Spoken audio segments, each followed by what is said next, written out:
नाहीतर 10 दिवस गणपतीन बुडवताना बाबूराव आणि पुन्हा बायको भेटेना, तू जिंदगीभर देवासमोर नाचला. हा ना, नवरात्राचे उपासन दसऱ्या दिवशी बोकड आणि देवी कोपते म्हण, पोत्यात घालून आणला पाहिजे सांगणाऱ्या. देव कोपत माये रे, ती कोपेल का? देव कधी कोपत नाही. त्रास आपल्या कर्मामुळे होतोय आपल्याला, हे कायम लक्षात ठेवा. त्यामुळे देव कोपतो वगैरे हे भ्रम कायम डोक्यातनं काढून टाका. शेंद्री हेंद्रे दैवते म्हणणारा वारकरी संप्रदाय नाहीये. देवा तुझ्या चरणावर जीव देईल, पण चुकीची नजर फिरवणार. अर्थ लक्षात घ्या. दृष्टी न फिरे मला तू कळतोयस, तू सत्य आहेस म्हणून दुसरी दृष्टीकडे जात कुठं जात नाहीये. मग कोणाच्याही चरणावर कटेवरी करा नाहीच्या देवाचे न मी तयाचं दर्शन नामदेवराय सांगतात. तुझ्याच चरणावर मस्तक आहे माझं. मग तुला जे मानतात त्यांच्या चरणावर जीव दे. वारकऱ्याच्या चरणावर का? का तर ते तुला मानतात, ते तुझी वारी करतात. मग त्यांच्यासाठी आम्ही दैवाचे दास पंढरी घाल माळा, काही फरक पडत नाही. श्रावणात कंट्रोल करतच की नाही. नाही काही काही ईडी श्रावणात बी नाही ती करीत. अहो काय काय तर अशी येतं, कोरोनात माळा काढल्या ना, काय शेंड्यापासून टाकल्यापर्यंत घन लावायचा. सकाळी काकडा, दुपारी हरिपाठ, संध्याकाळी भजन, रात्री जागर. हरी हरी हरी हरी. पॉझिटिव्ह निघाला. डॉक्टर म्हणला पॉझिटिव्ह. ते म्हणला आता कसं? ते म्हणला सर सलामत तो पगडी 50. अंडी काय म्हणजे जगतोय. माळ काढून अंडी खाल्ली महाराज. एकतर घालू नका आणि घातली तर. पण तरुण मंडळी खरं विश्वासाने बहीण म्हणून सांगते, नजरेत नजर घालून सांगते, मला इतका विश्वास आहे ना तुमच्यावर. माझ्या हिंदू धर्मातल्या प्रत्येक तरुणावर माझा एवढा विश्वास आहे ना, व्यासपीठावर सांगते भगवंताच्या दारात गणरायाच्या साक्षीनं. माझ्या हिंदू धर्मातल्या पोराला, माझ्या आध्यात्मिक पोराला, माझ्या शेतकऱ्याच्या पोराला अर्ध्या रात्री मध्यरात्री अर्धनग्न पोरगी जरी दिसली ना, तर माझा पोरगा, माझा भाऊ तिला आई बापापर्यंत सुरक्षित पोहोचवणार इतकं सामर्थ्य आमच्या मातीत आहे. सगळेच वाईट नाहीत दादा. आजही आमची शेतकऱ्याचीच पोरं आर्मीत भरती होतात, जागीरदाराची होतात का? करोडपतीचा पोरगा गेला का कधी जीव द्यायला आर्मीत? मग सरहदीवर कोणाचे असतात? आपलीच असतात, शेतकऱ्याचेच असतात दादा. संस्थेत कुठली असतात? आळंदीत कोण मधुकरी मागून खातं? नोकरीसाठी कोण धडपड करतं? अरे एवढं कौतुक आहे ना मला. अरे आमच्या धर्मातला पोरगा माईच्या फाटलेल्या पदराची, बापाच्या फाटल्या धोत्राची जाण ठेवतच. वरातीत नाचणारी जरी पोरं आमची असली ना, तरी कीर्तनात टाळ घेणारी सुद्धा आमचीच आहेत, हे कायम लक्षात ठेवा. सप्त्यात पंक्ती वाढण्यापासून, पत्रवाळ्या उचलण्यापासून, मंडप टाकण्यापासून, महाराज आणण्या नेण्यापासून सगळी पोरं करतात. 2-4 सगळ्याचे वाईट असतातच, पण 2-4 मुळे सगळ्याला नावं ठेवता का दादा? लय चांगली पोरं आहेत आपली तशा मानानं. आजही बापाला बाप मानतात. आपला देश सोडला ना, कुठं 10वा 13वा नाही अजून. आपल्या देशातच माझ्या वडिलांची मिरासी का, आपलं शास्त्र सांगतं पतना त्रायती इति पुत्र हा.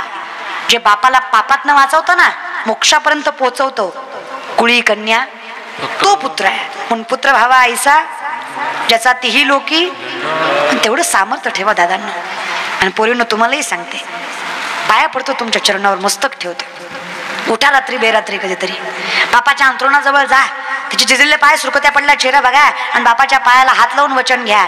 आकाश ठेंगणं पडेल इतकी प्रगती करेल बाबा.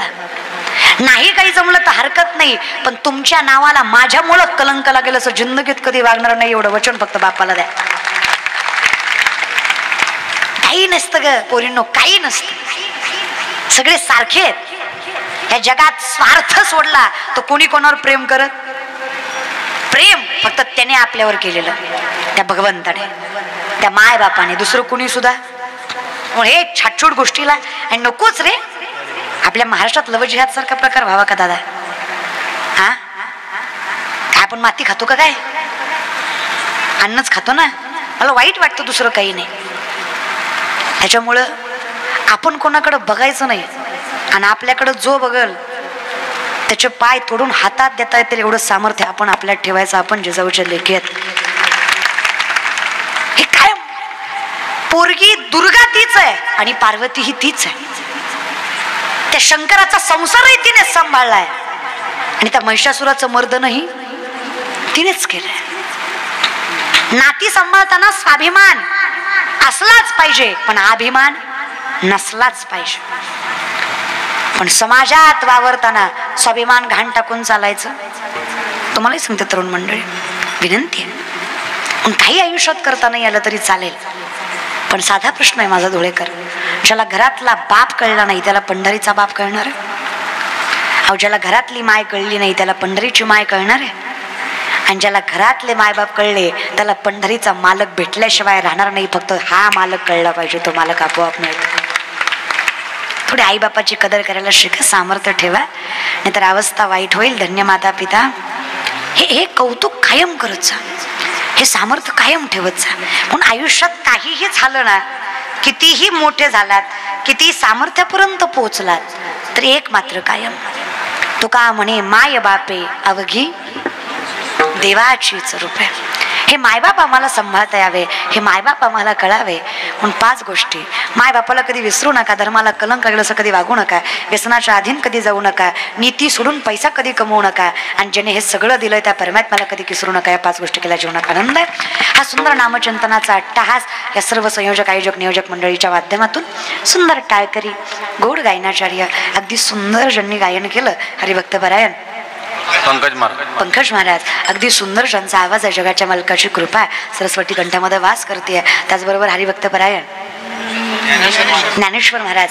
माऊलींच्या नावात काही विषयच नाही, मला माऊलींचा आशीर्वाद आहे. ज्ञानोबरायण ज्ञानेश्वर महाराज, त्याचबरोबर हरिभक्त परायण समाधान महाराज, हरिभक्त परायण परशुराम महाराज. म्हणजे परमार्थाचं सामर्थ्य बघा ना, नावं किती गोड असतात. पंकज हे देवाचंच नाव आहे, हे लक्षात ठेवा. त्याच्यामुळं परशुराम महाराज, समाधान महाराज, अगदी अगदी सगळ्यांचे मनस्वी आभार. अगदी गोड सुंदर व्यासपीठावरील सगळी वरिष्ठ मंडळी, सांप्रदायिक मंडळी, सगळ्यांच्या चरणावर साष्टांग दंडवत या लेखीचा. आमचे चोपदार दादा अगदी सामर्थ्यवंत. माझ्यासारखा कीर्तनकार म्हणलं की चोपदार लागतो महाराज, आहे की नाही? त्यांचे सुद्धा मनस्वी आभार. उत्कृष्ट सिस्टीम दादांचे मनस्वी आभार.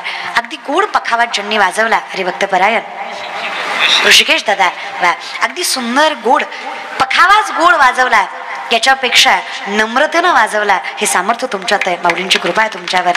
जगाचा मालक ज्या वाद्यावर ताल देतो ते वाद्य पेलवायची ताकद तुमच्या मनगटात आहे. साष्टांग दंडवत तुमच्या चरणावर. माझे वडील ज्यांच्यामुळे माझं अस्तित्व कर्तृत्व सामर्थ्य आहे, आयुष्यभर त्यांच्या ऋणात ऋणी. तुम्ही सगळे जमलेले सुरुवातीला, पण कीर्तनकाराच्या आधी येत जा.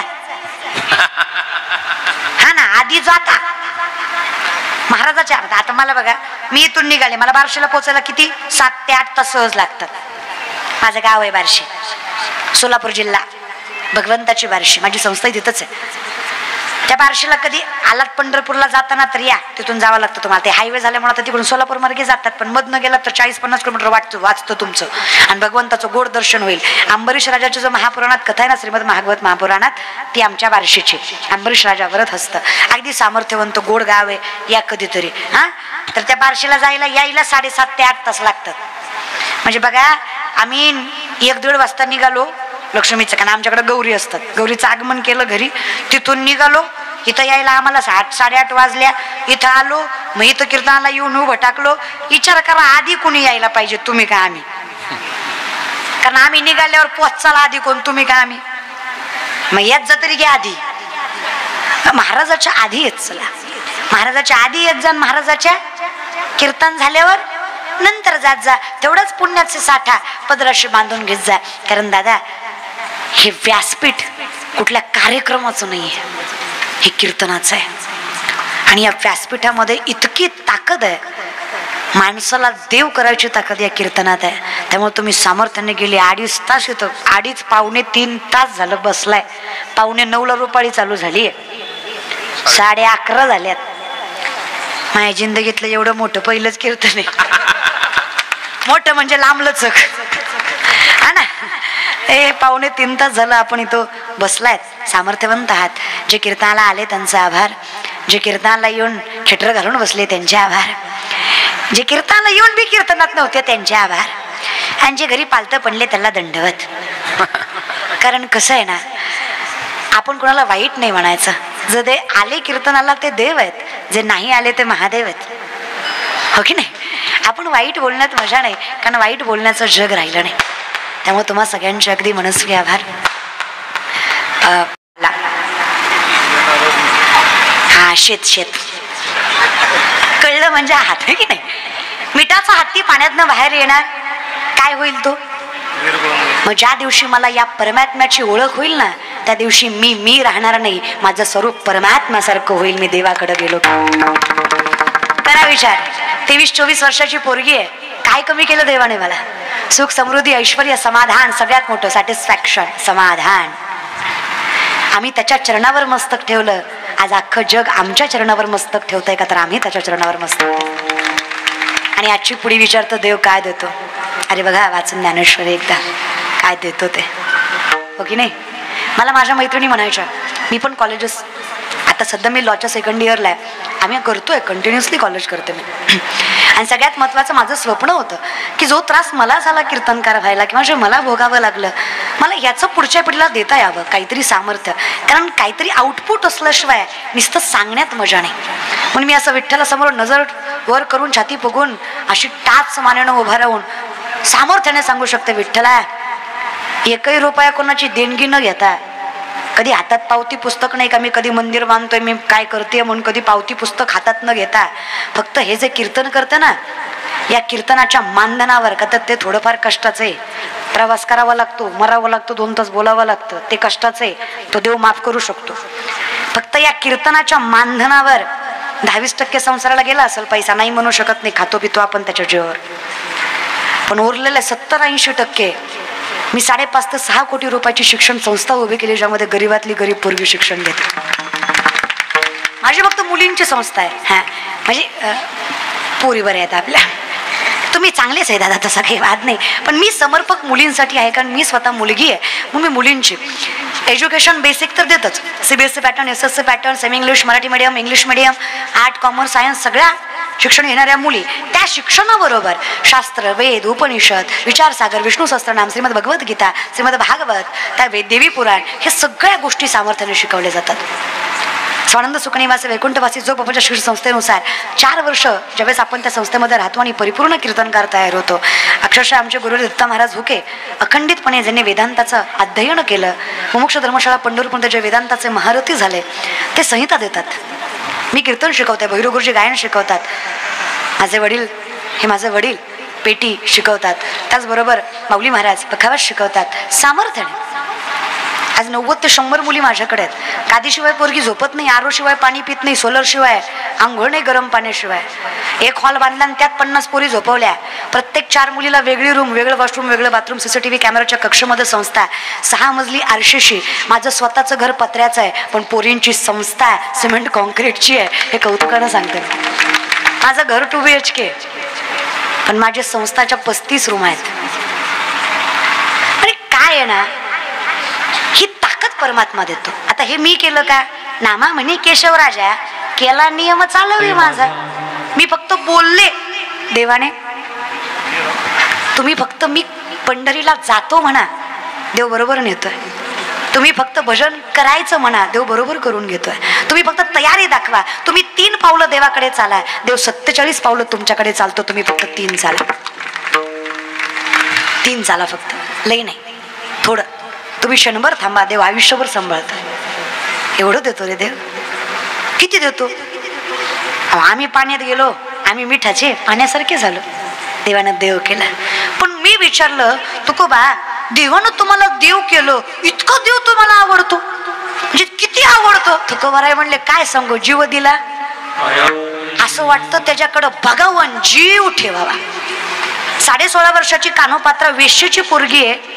ज्ञानोबरायांच्या वचनावर पंढरीच्या गाभाऱ्यात नाचती, पायात चाल, गळ्यात विना, हातात चिपळ्या घेते. इतकी देखणी आहे, सुकलेल्या कमळाला हात लावला की कमळ जागेवर फुलतं, एवढं देखणं स्वरूप 16.5 वर्षाच्या पोरीचं आहे. बिदरचा राजा दर्शन